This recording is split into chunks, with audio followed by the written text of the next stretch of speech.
And so looking at the spectrum of benchmarking reports that we have out in the industry right now, you have your x-axis, which is, how much time does the advisor need to take creating this report, and the y-axis here, which how compelling is it to the plan sponsor? A report is great if it's fast and really pretty with nice colors, but if the information isn't compelling to the plan sponsor, it's wasted time.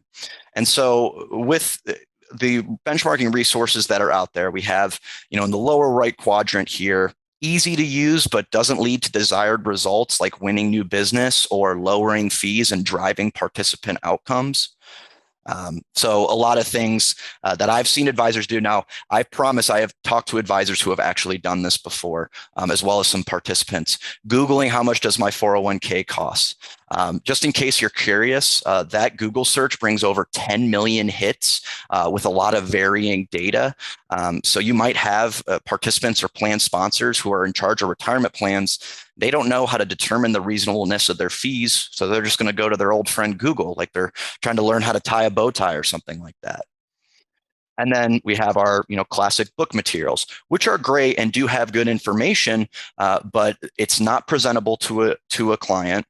And it's also information that's static in a specific set of time. So as soon as a couple months passes, that information in the book might already be outdated. And so we want to provide advisors with a database that's constantly updating so that the information is accurate and relevant to that time where the advisor is benchmarking the report. Our top left quadrant here is going to be those compelling reports that also take a lot of time to create. And this is probably the most popular one I see with advisors creating benchmarking reports. Just going, the old school spreadsheet, getting the quotes and typing in the different line items, which is an effective way to benchmark retirement plans. It's incredibly time consuming and almost impossible to do for prospects. But it's really any sort of live bid system that you have, even if it's not on a spreadsheet. If it's something where you're using a resource to gather quotes virtually and then compiling them into a report, more often than not, those are going to be more on the time intensive side. And are going to lead, again, they're not great for prospecting. It's more just to fulfill that ERISA duty of every 3 to 5 years benchmark the fees of the plans. Getting towards the middle, more where we want to be, is the great reports that doesn't lead to any actual change. So this is something that's becoming more and more popular that we're seeing in our industry right now is kind of small fintech startups that are offering reports that on the surface level seem like a great idea and seem really easy for an advisor to use, but the data just isn't there to drive the outcomes that the advisor is looking for.